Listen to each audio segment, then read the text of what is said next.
Hi, welcome to SHEQTalk.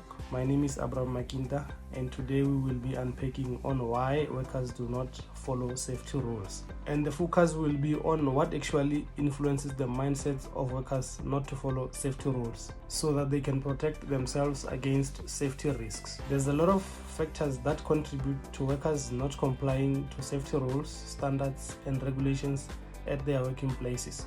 It is of paramount that as professionals we must understand the thinking towards safety of workers that we are supervising, because that will effectively guide us on many occasions in terms of coming up with ways of preventing incidents or accidents at working places. Now let's have a look at some of the discovered factors that have an effect on the reasons why workers do not follow safety rules. One of factors is direct personal motivators, which entails number one, making life easier, cutting corners. This can normally happen when there is a lack of suitable equipment or unmaintained equipment, and there's many instances that can make workers start thinking of making their life easier. Number two is financial gain.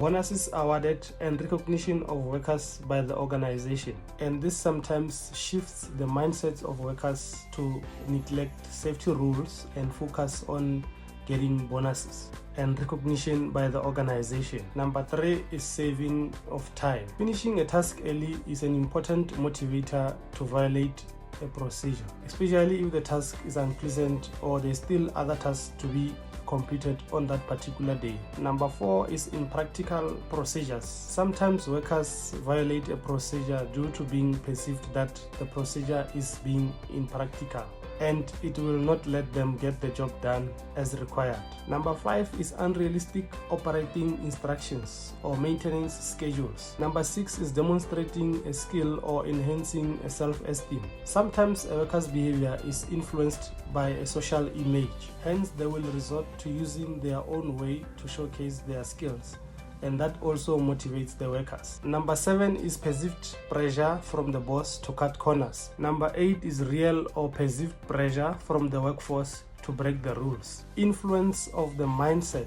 towards safety of the core workers is not always positive, hence certain practices are normalized. Now let's have a look at other possible motivators, including inadequate management and supervisory attitudes, low chance of detection due to inadequate supervision, ineffective disciplinary procedures, inadequate positive rewards for adopting approved work practices, and poor accountability, lack of clarity of roles, responsibility, accountability, and authority creates an organizational environment which encourages the violation of procedures. So we were on direct personal motivators. Now let's have a look at other factors such as organizational safety culture. Workers get negatively influenced by a poor safety culture within the organization, talking negative attitudes towards safety, and also organizational leadership style. Poor management or supervisory styles can also influence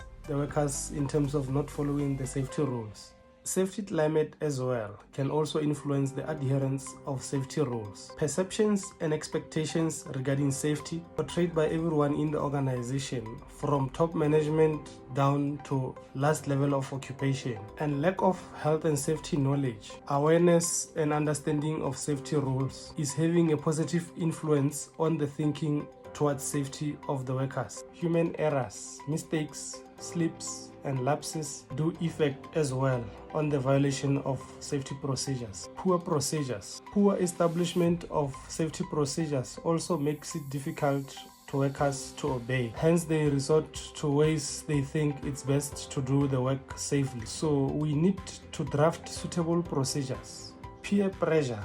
Individuals are strongly influenced by the behavior of their colleagues, even if they realize that the behavior is unsafe. We also have time pressure, production targets or deadlines to be met by workers. Workload as well. Too much work causes physical and mental fatigue, which results in decreased attention and focus. And employees start considering taking shortcuts when they feel fatigued.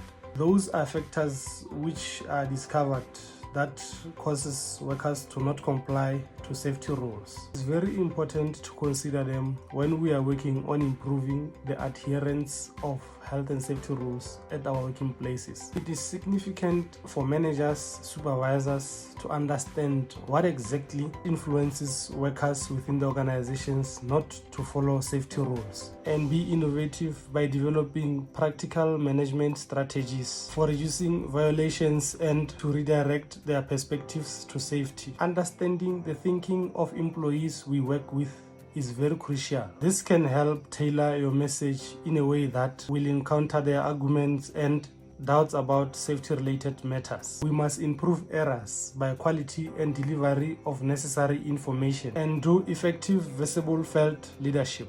The visibility of combined organizational leadership plays a very huge role on workers. Motivate workers both via intrinsic and extrinsic motivation. Motivation is a very important aspect of changing the behavior of workers. Organizational measures or interventions should be directed mainly at improving management and supervision methods, job design, procedure design, equipment design, and training. Lastly, before we close this discussion, we must improve the quality of procedures so that violation is not seen as necessary. Thank you for watching this video, and I trust that you have learned something out of it and you'll be the change of mindsets at your organization. Please subscribe on my channel so that we can always be together through this journey.